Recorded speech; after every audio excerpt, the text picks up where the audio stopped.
디모데후서 1장 10절부터 14절 말씀입니다. 이제는 우리 구주 그리스도 예수의 나타나심으로 말미암아 나타났으니 그는 사망을 패하시고 복음으로써 생명과 썩지 아니할 것을 드러내신지라. 내가 이 복음을 위하여 선포자와 사도와 교사로 세우심을 입었노라.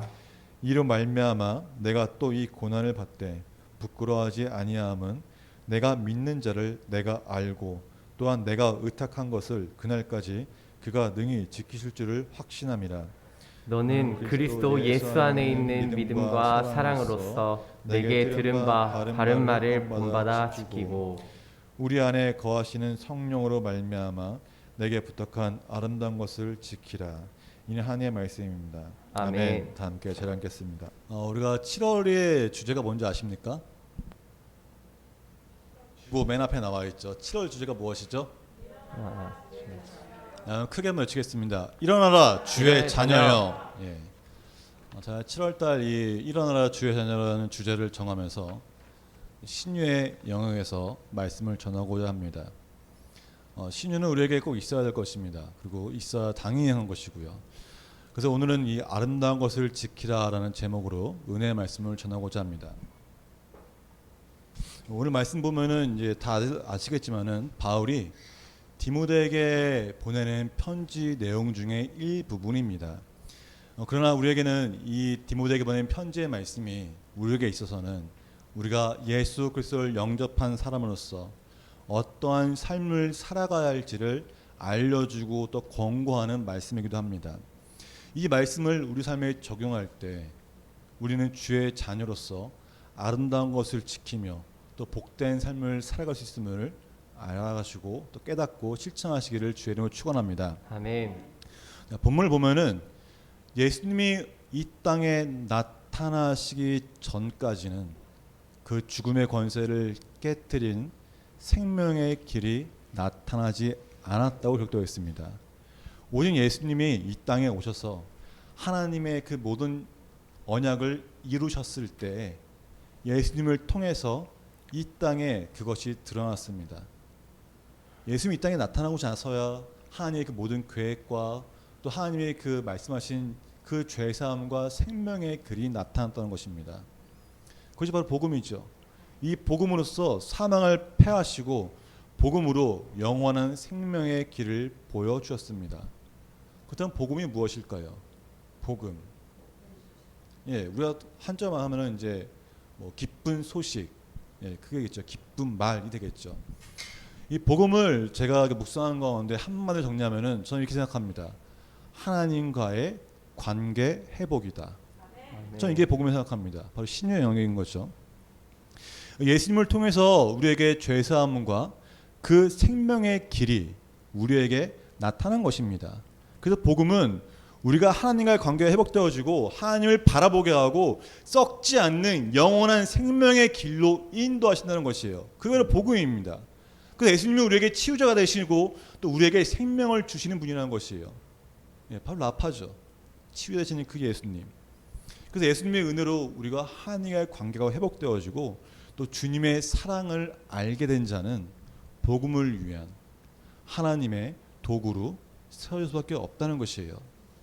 우리가 복음을 전해 듣고서 복음의 삶을 살면서도 하나님의 도구가 되지 않겠다고 몸부림치며 거절하는 것은 요나의 그 행적밖에 안 되는 것이죠. 우리는 하나님의 도구를 세워야 합니다. 바울 한번 살펴볼까요? 바울이 11절에 고백하기를 복음을 위하여 선포자와 사도와 교사로 세우심을 입었노라 라고 말하고 있습니다. 바울이 복음을 받아들이기 전에는 하나님과의 관계가 깨어져 있었습니다. 관계가 좋지 않았어요. 그래서 하나님의 뜻을 이루려는 사람들과 대적하여서 그 사람들을 핍박하는 사람 중에 한 명이었다는 것이에요. 그런 바울이 예수님을 통해 하나님의 복음으로 하나님과 관계가 회복되어집니다. 그리고 나서 회복된 후에 바울은 복음을 위하여 하나님의 도구로 세우심을 받으며 살았다고 고백하고 있어요. 우리가 바울이 어떤 사람인지 알고 있잖아요. 안 보기 전까지는 어떤 삶을 사는지를 우리 잘 알고 있습니다. 그러나 예수님의 음성을 듣고 나서 눈이 보인 이후로 어떤 삶을 살았는지를 우리는 이미 성경을 통해서 복음을 통해 알고 있어요. 끄지 마세요. 그 물 올라가는 거예요. 건드지 마세요. 그래서 복음은 우리를 죄에서 사망에서 구하며 우리를 치유하며 완전케 하는 것입니다. 우리가 하나님을 바라보고 하나님 안에서 회복되어 복된 삶을 살아가는 것은 다른 이유가 아니에요. 너의 삶을 통해 너를 통해 다른 사람에게 복음을 전하는 것입니다. 제가 매 순간 강조하는 것이잖아요. 그래서 우리가 하나님 안에서 그 하나님이 우리에게 주시는 그 이유가 무엇인지를 분명히 해야 한다는 것입니다. 아멘. 왜요? 바로 복음을 전하기 위해서 당신을 통해서 우리를 통해서 그 한 명 한 명을 통해서 복음을 전하는 것이에요. 그것이 바로 하나님의 뜻입니다. 왜 그럴까요? 하나님의 도구로 쓰임 받기 위해서입니다. 하나님 우리에게 복음을 주었으면은 그 복음의 도구로 사용하기 원하세요. 바울은 그렇게 사용받았잖아요. 그게 바로 우리의 사명입니다. 하나님의 도구가 되는 것. 하나님의 도구가 돼서 사용받는 것이 우리의 비전이 되어야 합니다. 바울은 하나님의 도구로서 복음을 전하는 삶을 살았어요. 바울이 복음을 전했다고 해서 항상 그 길이 꽃길이었을까요? 꽃길만 걷지는 않았습니다. 어려운 길이 있었습니다. 고난의 길이 있었습니다. 바울이 그 복음 하나 때문에 예수 그리스도라는 이름 하나 때문에 감옥에 갇히고 매를 맞고 얼마나 고난한 삶을 방했습니까? 하지만 바울은 그 상황을 회피할 수 있었어요. 누군가 와서 잡으러 갔을 때 바울은 나 로마 시민권자야 라고 말하면 회피할 수 있었습니다. 하지만 바울은 그러지 않았어요. 바울은 많이 배운 자였습니다. 누구와 언쟁을 하더라도 따져서 끝까지 이길 수 있는 자였어요. 배경이 있는 자였습니다. 뒷배경이 얼마나 튼튼한 자입니까? 근데 그런 바울이 감옥에 갇혔을 때 어떻게 보면 부끄러운 거 아닙니까? 나를 감옥에 가둔 저 사람이 내가 가르쳤던 사람인데, 나를 감옥에 가둔 저 사람이 나의 스승의 제자였는데 얼마나 부끄러운 거예요. 하지만 바울은 단 한 번도 부끄러워하지 않았습니다. 오늘 본문에 기록되어 있어요. 바울이 그만큼 뭔가를 갖고 있음에도 불구하고 내가 감옥에 갇히고 매를 맞고 있을지라도 부끄러워하지 않는 것은 뭐라고요? 예수님이 한 분이기 때문에, 예수님이 한 분이 충분하기 때문에 부끄러움 없었다고 말합니다. 바울은 예수님의 사랑을 분명히 알고 있었어요. 예수님이 나를 사랑하신다는 것과 예수님이 나를 향한 그 계획이 있다는 것을, 내 인생을 책임져 주실 분이 예수님이라는 것을 알고 있었기 때문에 그 어떤 상황에서도 감옥에서 매를 맞고 정말 그 모든 상황 가운데서도 열등감을 갖지 않았습니다. 그 어떤 것도 갖지 않았어요. 바울은 이뿐만이 아니에요. 바울에게는 치명적인 병이 있었습니다. 가시가 찌르는 듯한 눈병이 있어요. 눈병이. 바울이 얼마나 고통스러웠으면 주님께 3번이나 간구합니다. 주님, 나 눈 좀 고쳐주세요라고. 하지만 그 3번 고쳐주지 않았습니다. 남들보다 잘 못 볼지도 몰라요. 다른 사람보다 고통이 심해서 찌르는 듯한 이 가시의 고통 때문에 잠을 설칠지도 몰라요. 그런 열등한 몸을 갖고 있는데도 불구하고 바울은 이것 때문에 열등을 갖지 않았습니다. 이뿐일까요? 바울이 얼마나 악했던 사람이에요. 그리스도인을 많이 죽였잖아요. 끌고 가서 죽이고 쫓아가서 죽이고 찾아가서 죽이고. 근데 그 바울이 예수님을 통해 병화되었으면서 하나님 관계가 회복되어지면서 자신이 저질렀던 그 수많은 죄를 까먹었을까요? 결코 안 까먹었을 겁니다. 자기가 한 그 모든 죄를 자기가 알고 있습니다. 보통 그러면은 내 죄가 너무 더럽기 때문에, 나의 이것 때문에 열등감을 갖기 마련입니다. 하지만 바울은 그 열등감도 갖지 않았어요. 과거 때문에, 육체 때문에 열등감에 시달리지 않았습니다. 왜 그럴까요? 바울 자신의 그 모든 삶을 주님께 위탁했기 때문입니다. 자신의 열등한 상황이나 아픈 몸을 갖고 있을지라도 열등감이 없는 것은 주님의 사랑을 알고 주님이 한 분이면은 충분했기 때문이라는 것이에요. 눈도 아프고 걷는 것도 힘들고 또 핍박하던, 남들이 보면은 쟤 바울이잖아, 쟤 나를 죽이려고 했던 사람이잖아, 이런 말을 들으면서도 당당하게 지금 여기까지 우리한테까지 복음을 전하고 영향을 미치는 것은 다른 것이 아니에요. 바울은 자신을 회복시키는 그 주님의 사랑을 경험했기 때문입니다. 아멘. 하나님의 도구로 부름받았다는 확신이 있었기 때문이에요. 그것이 바로 복음입니다. 그래서 복음은 우리에게 능력이 되고 힘이 되고 위로가 되는 것입니다. 아멘. 우리도 바울처럼 예수님을 영접한 자입니다. 예수 그리스도의 사랑을 사모하는 자들입니다. 복음을 받아들인 우리가 온전한 회복 가운데 믿음을 지키며 한 사람을 통해 역사하시는 그 하나님의 사랑은 그 하나님의 도구로서 살아가야 한다는 것이에요. 하나님의 도구로 사용받기 때문에 우리는 열등감 때문에 열등감을 가질 필요가 없다는 것이에요. 열등감을 갖는 이유는 다른 것이 아닙니다. 왜 가질까요?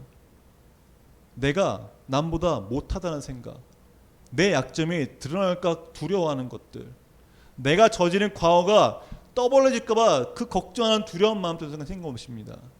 그 생기는 이유는 다른 게 아니에요. 내가 나의 삶을 온전히 주님께 맡기지 못했기 때문입니다. 만약에 주님께 내 모든 걸 맡겼다면은 내가 상황 들어지는 그 모든 상황들이 걱정이 될까요? 걱정할 필요가 없어요. 왜요? 주님의 계획이시잖아요. 그래서 열등감은 내 삶을 주님께 온전히 드리지 못하는 그 믿음이 없기 때문에 생기는 것인 거예요. 믿음이 좋은 자들은 열등감을 쌓을 필요가 없습니다. 그 몸을 주님께 위탁하고 있잖아요. 지금 바울을 보십시오. 그것이 바로 복음의 능력이라는 것입니다. 복음의 능력 중에서도 이런 삶을 살기 위해서 우리가 바울처럼 열등감에 시달리 빠지지 않고 담대하게 주님의 복음을 전하며 복음의 말씀 가운데 온전히 서기 위해서 무엇이 필요할까요? 가장 필요한 것은 바로 온전한 회복입니다. 아멘. 하나님과의 회복입니다. 아멘. 하나님과의 관계가 회복되어질 때 우리는 복음으로 더욱더 담대하게 되고 나의 그 모든 열등감들은 다 사라지게 됩니다. 아멘. 주님께 맡기기 때문에. 그래서 바울은 로마서에서 말하고 있습니다. 이 거룩한 삶을 살기 어떻게 해야 할지를. 자, 6절, 12절, 13절 함께 봉독하겠습니다. 그러므로 너희는 죄가 너희 죽음을 못하게 하여 몸의 사욕에 순종하지 말고 또한 너희 지체를 불의의 무기로 죄에게 내주지 말고 오직 너희 자신을 죽은 자 가운데서 다시 살아난 자와 같이 하나님께 드리며 너희 지체를 의의 무기로 하나님께 드리라. 바울이 고백하기를 우리에게 권고하기를 우리의 육신을 의의 무기로 하나님께 드리라고 말하고 있습니다. 우리 한 명 한 명이 주님의 의의 무기가 되라는 것이에요. 아멘. 뭐 특정 너만 그렇게 너는 아니야 이게 아니라 주님 믿는 그 모든 사람들은 육신의 죄악에 빠지지 아니하고 육의 무기, 사단의 무기가 되지 않고 하나님의 의의 무기가 되는 것입니다. 그것이 바로 하나님이 처음 우리를 지으신 그 목적대로 회복시키는 것이에요. 우리가 만약에 아담과 하와 같은 그 빠지지 않고 주님께 온전히 붙들리는 삶을 계속 살았다면 우리는 그 각자 한 명 모두가 하나님의 무기일 것입니다. 그런데 우리가 그 육에 빠지면서 더욱더 어둠에 빠지게 되면서 우리는 의의 무기로 들어진 것이 아니라 악의 무기로 사단의 무기로 쓰임받을 때가 너무나 많다는 것입니다. 그래서 이 육신의 피할 때 살지 말고 오직 주님의 무기로 살아야 합니다. 말은 쉽죠. 말은 정말 쉽습니다. 근데 우리는 그걸 알면서도 하나님께 의의 무기가 되어야 한다는 것을 너무나 잘 아는데 불구하고 우리는 그런 삶을 살지 못하고 있어요. 하나님을 부르기 전에 내 이름이 먼저 나오고 하나님께 위탁하기 전에 내 생각이 먼저 앞서는 것입니다. 그 모든 것은 다 우리가 불의의 무기가 되기 때문이라는 것이에요. 우리가 누구의 도구입니까? 하나님의 도구입니다. 근데 우리가 의의 무기로 살지 못하는 하나님의 도구인데 불구하고 의의 무기로 살지 못하는 것은 무슨 이유일까요? 우리에게 복음의 능력이 없었을까요? 결코 아닙니다. 우리는 아까도 말했지만은 우리 모두는 다 하나님의 형상대로 거룩함을 받은 존재입니다. 하나님 형상으로 지음받은 존재입니다. 하나님께서 말씀하시기를 레위기 11장 45절에 나는 너희의 하나님이 되려고 너희를 애굽 땅에서 인도해낸 여호와라. 내가 거룩하니 너희도 거룩할지어다라고 말씀하셨습니다. 우리를 부르시는 하나님이 거룩하기 때문에 우리도 거룩하다는 것이에요. 하나님께서 그렇게 말씀했는데도 불구하고 우리가 주님의 의의 무기가 아닌 불의의 무기로 살아갈 때가 너무나 많이 있습니다. 우리는 거룩한 삶을 살아야 합니다. 그것이 하나님의 뜻이에요. 하나님이 거룩하시기 때문이죠. 근데 우리는 그렇게 살지 못하잖아요. 뭔가 달라야 되지 않겠습니까? 말만 우리가 거룩거룩 하나님 자녀이다 외치지 말고 정말 하나님의 자녀라면은 하나님의 형상으로 지음받은 존재라면은 하나님이 거룩한 것처럼 우리도 거룩한 삶을 살아야 한다는 것이에요. 그 거룩한 삶이 어떤 것일까요? 세상 사람들과 분명히 뭔가 다른 삶을 살아야지 않을까요? 안 믿는 자와 분명히 구별된 삶을 살아가는 게 거룩한 삶이잖아요. 그렇다면 그 거룩함을 회복해야 합니다. 가장 먼저 회복해야 할 게 어떤 영역일까요? 가장 먼저 눈에 보이고 다른 사람 만날 때나 뭐 할 때 가장 눈에 띄는 것이 먼저 무엇이 있을까요? 제가 생각하는 그 수많은 것들 중에서 가장 먼저 나타나고 누구나 만났을 때 먼저 드러나는 것들이 바로 저는 입술을 생각합니다. 우리의 언어라는 것이죠. 그래서 저는 거룩한 삶을 살기 위해서는 그 무엇보다 가장 먼저 우리의 언어가 거룩한 언어로 바뀌어야 한다고 생각합니다. 아멘. 그 회복이 일어날 때 우리는 복음을 전하는 자로 살아갈 수 있다는 것이에요. 14절에 보면은 우리에게 성령으로 말미암아 아름다운 것을 지키라고 했습니다. 이 아름다운 것이 뭘까요? 바로 복음입니다. 복음은 하나님 관계 회복되는 것이라고 했어요. 그 거룩함의 회복이 바로 복음입니다. 그래서 먼저 우리의 언어가 거룩해져야 하는 것이에요. 그래야 우리의 안에 있는 복음을 지킬 수가 있습니다. 우리의 언어가 거룩해져야지 우리가 다른 사람에게 복음을 전할 때 그 복음이 들어갈 수 있다는 것이에요. 근데 이 거룩한 언어를 사용하는데 이게 쉽나요? 쉽지 않다는 것입니다. 저도 고백하지만 제가 이 말씀을 2주 전에 묵상했는데 정말 쉽지 않더라고요. 주의 언어를 써야지, 내가 거룩한 언어를 써야지 했지만은 제가 또 이렇게 기분이 탓하다 보니까 이 언어 자주 넘어져요. 말을 해놓고도 후회하기도 하고요. 한두 번 후회한 적 아니에요. 또 욱해서 화를 내기도 하고 또 욱해서 말로 상처를 주기도 합니다. 매번 또 찾아가서 상대방에게 사과하는 것도 한두 번 아니에요. 어떨 때는 억울해서 이게 말이 안 된다고 생각해서 따지는데 이게 따지는 게 과연 거룩한 언어일까요? 그렇지 않다는 것입니다. 제가 이렇게 묵상하면서 그만큼 우리 삶 가운데 정말 쉽지 않긴, 그리고 이 언어를 통해 우리를 더욱더 조종하는 그 악의 세력에 항상 넘어진다는 것이에요. 그만큼 우리의 언어는 쉽게 내뱉지만은 또 쉽게 바뀌는 것이 바로 우리의 언어입니다. 거룩한 언어를 사용하고 계십니까?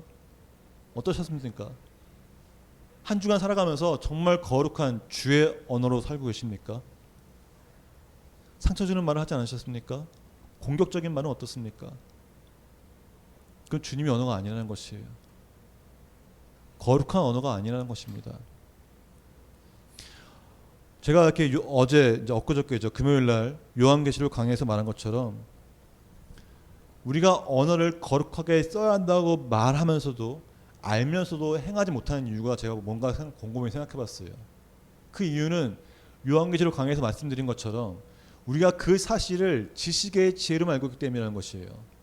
마음의 지혜를 알고 있으면 얘기가 달라지는 것입니다. 우리가 알고 있어도 깜빡깜빡하니까 어떤 상황 가운데 갑자기 툭 튀어나오는 그 욱하는 그 사탄의 언어, 저주의 언어를 뿜는 것은 우리가 머리를 알고 있다는 것이에요. 그래서 깜빡하는 거잖아요. 근데 우리가 마음을 알고 있으면 어떨까요? 마음을 알고 있는 지식이라면 까먹을 수 있을까요? 까먹어도 아차 싶어서 바로 그 자세 행할지 모릅니다. 그게 바로 마음의 지혜를 알고 있다는 것이에요. 우리가 이 상황에 따라 깜빡 잊어버리고 기분에 따라 잊어버릴 때 사단은 우리를 무기로 사용합니다. 우리의 언어를 통해서 우리의 말과 행동을 통해서 사단의 무기가 되어서 공격한다는 것이에요. 내 주변 사람, 내 가족, 내가 모르는데 나를 김덕같은 사람들, 그 모든 사람이 공격한다는 것이에요. 다른 사람을 공격하는 그 언어는 결코 복음을 지킬 수도 전할 수 없다는 것을 기억하셔야 합니다. 그래서 바울은 그리스도 안에 있는 믿음과 사랑으로 복음을 지키라고 말하는 것이에요. 예수 그리스도를 믿는다는 게 뭡니까? 내 삶을 위탁하는 겁니다. 내 삶을 맡기는 것입니다. 그래서 아무 이유 없이 나를 사랑하신 그 주님의 사랑을 아는 것처럼 내가 나를 해하라고 할지라도 내 인생이 내 것이 아니기 때문에 내 상황이 지금 아무리 나쁜 상황일지라도 이 상황이 나한테 화를 내거나 불의했던 마음을 갖는 상황이 될 수가 없다는 것이에요. 왜요? 이 삶은 이미 내 게 아니잖아요. 주님 것이잖아요. 그 주님이 나를 이웃이 사랑하셨나요? 주님이 보시기에 내가 이유가 있으니까 주님이 나를 용서해주고 사랑하셨나요? 아무 이유 없습니다. 주님은 우리를 사랑하신 것이. 그것처럼 우리가 다른 사람을 아무 이유 없이 사랑한다는 것이에요. 그래서 주님을 사랑 안 하는 자는 원수를 사랑할 수 있다는 것입니다. 그렇게 할 수 있도록 성령의 능력을 구하고 성령의 능력으로 하는 것이 바로 바울의 말입니다. 자, 이사야를 봅시다. 이사야가 얼마나 대단한 사람이에요. 엄청난 사람이잖아요, 그죠? 근데 이사야가 하나님을 만났을 때 망했어. 화로다라는 적이 있습니다. 작년 제가 7월에 설교한 적이 있는데 이사야 6장 5절 함께 복독하겠습니다. 그때 내가 말하되 하로다 나여 망하게 되었도다. 나는 입술이 부정한 사람이요 나는 입술이 부정한 백성 중에 거주하면서 만군의 여호와 신왕을 배웠습니다 하였더라. 아멘. 이사야가 뭐라고 합니까? 지금 하나님을 만났습니다. 하나님을 배웠어요. 근데 뱉자마자 하는 말이 뭐예요? 화로다 나여 망하게 되었다고 말합니다. 왜 망했다고 그럴까요? 입술이 부정했기 때문에. 이사야가 말하기를 내가 입술이 부정한 사람과 함께 살다 보니까 입술이 부정하게 말하는 사람들과 어울리다 보니까 내 입술마저 부정했습니다. 주님 용서를 구하겠는 것입니다. 주변 사람들이 사용하는 그 부정한 언어로 인해서 자신의 입술이 더럽혀지도록 허용했다는 것이에요. 큰 충격입니다. 우리가 주님의 자녀라고 말하면서 세상에 나가서 어떻습니까? 그들과 구별되지 않는 삶을 하고 계십니까? 아니면은 전혀 구별되지 않는 그들과 똑같은 삶을 살고 계십니까? 이사야는 지금 그걸 말하고 있는 것이에요. 내가 부정한 사람과 함께 있다 보니까 그 부정한 언어로 인해서 내 입술이 더럽혀지게 내가 허용했다는 것입니다. 허용했다는 것이에요. 우리는 어떤가요? 우리가 주님의 자녀라면은 우리가 있는 그 사업장이나 우리가 있는 그 지역에서 우리가 있는 그 있는 곳에서 다들 악하고 다들 자기 이만 생각하니까 보면서 그래 너 그렇게 해라. 그럴 수 있어. 이 자체가 이미 허용한다는 것이에요. 그것을. 그 허용의 한마디를 위해서 나까지도 더럽힌다는 것입니다. 이사야는 그거를 지금 마음으로 깨닫게 되었어요. 마음으로. 머리로 한 것이나 마음의 지혜로 알게 됐던 것입니다. 그 알게 되었을 때 이사야는 바로 회개한다는 것이죠. 우리는 어떨까요? 똑같아요. 더하면 더할지 덜하지 않습니다. 우리가 얼마나 환경에 연약한 존재입니까? 지금 당장에 내 환경이 나빠는 생각하십시오. 할렐루야 주님의 뜻이 있습니다라고 고백할 수 있으십니까? 우리는 누구보다도 환경에 연약한 자들입니다. 제가 그런 걸 어떻게 느끼냐면 이럴 때가 있어요. 좀 옛날 얘기는 하는데 어렸을 때 어머니가 용돈을 주세요. 두툼하게 지갑에 딱 넣습니다. 그럼 제 기분이 어떨까요? 그날 하루 종일 안 먹어도 좋습니다. 기분이. 왜요? 이 달랑 지폐 몇 장 때문에. 그만큼 우리 환경이 연약하다는 겁니다. 환경이 좋으면 내 기분도 좋고 환경이 나쁘면은 내 기분은 나쁘고 환경이 나를 공격하면은 너무 이런다는 거죠. 우리 환경이 얼마나 연약해요. 그것을 허용하는 순간 우리는 의의 무기가 아니라 불의의 무기가 된다는 것을 기억하십시오. 그래서 우리의 입술에 대한 회개를 정확히 해야 돼요. 내가 이런 상황에서 내가 이런 어두운 상황에 있다고 해서 내 입술을 허락한 것이 아니라 주님 이 상황을 허용하는 것이 아니라 내가 온전히 주님만 바라보게 해달라고 내 입술이 거룩하게 해달라고 회개한다는 것이에요. 그래서 바울이 말한 것처럼 바른 말을 듣고 지키기 위해서 성령께 간구하는 것입니다. 그래서 아름다운 걸 지키라는 것이에요. 그래서 우리가 많은 사람들이 불의한 말로 우리를 공격할지라도 억울한 상황에 처했을지라도 그게 아니잖아. 그것이 아니라고 말하는 것이 아니라 묵묵히 주님께 더 기른다는 것이에요. 동조해서 똑같은 말을 돌려준 것이 아니라 입술을 다물고 담은 입술 가운데 주님 나와 함께 하소서 이겨내려서는 힘을 주소서라고 고백한다는 것입니다. 이것은 머리로 와서는 절대 해결할 수는 없어요. 우리 마음으로 해야 돼. 마음으로. 그 마음으로 이걸 깨닫게 수 있도록 성령께 간구하시기 바랍니다. 아멘. 그래서 이사야는 하나님 앞에 회개했을 때 천사들이 이사야에게 샥 갑니다. 그때 이스라엘 중 하나가 부젓가락으로 제단에서 짚은 바 핀 숯을 손에 가지고 내게로 날아와서 그것을 내 입술에 대며 이르되 보라 이것이 네 입에 닿았으니 네 악이 제어졌고 네 죄가 사하여졌느니라 하더라. 아멘. 이사야가 회개했을 때 하나님은 천사를 통해서 그 이사야의 모든 입술의 부정함과 죄를 용서해주고 사하셨습니다. 이게 할렐루야인 거예요. 우리 이사야처럼 이 입술에 우리 입술에 악이 떠나가고 죄 사함의 역사가 있어야 합니다. 주님 앞에 섰을 때 우리의 입술 때문에 내가 한 말 때문에 부끄럽지 않은 자 되어야 되는 것이에요. 우리가 주님 앞에 섰을 때 당장에 주님 앞에 만나는데 주님이 너 지금까지 했던 말 네가 한번 다 생각해봐 하면서 쭉 떠오는 생각해 보십시오. 얼마나 그 부끄러움이 있겠습니까? 근데 우리가 주님이 말씀하시기를 그 모든 악한 것이라도 주님께 회개하면 어떻게 하셨어요? 용서하신다고 다시 말씀하신다고 했습니다. 떠오르지 않게 하신다고 했어요. 그 말고 지금까지 우리가 언어가 거룩한 언어가 아니라 부정한 언어를 사용했다면 주님 앞에 회개해야 합니다. 회개할 때 주님은 용서하십니다.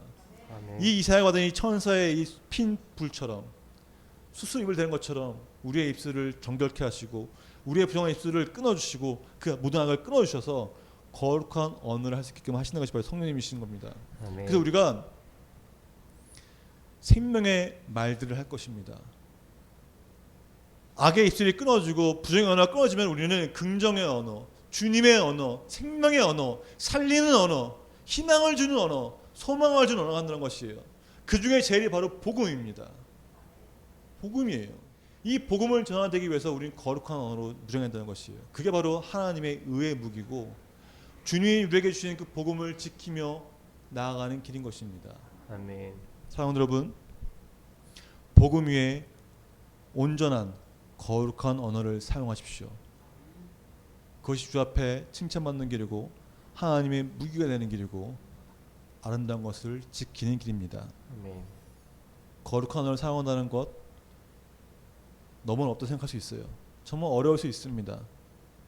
근데 거룩한 언어를 사용하지 않으면은 우리는 사단의 무기가 되어서 많은 사람들을 공격하는 상처 주는 무기가 될 것입니다. 기억하십시오. 나의 한마디로 인해서 다른 사람은 평생을 안고 상처받을 수 있다는 것입니다.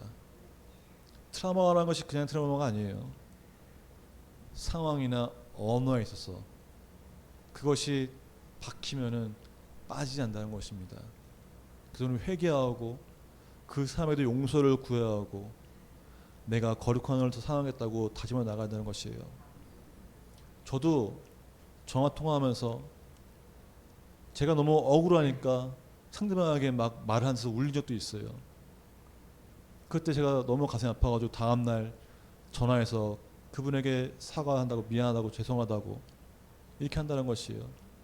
근데 보다 더 좋은 것은 공격적인 언어나 억울한 언어를 하기 전에 그 사람에게 거룩한 언어로서 입을 닫고 참고 기다리는 것이 중요하다는 것이에요.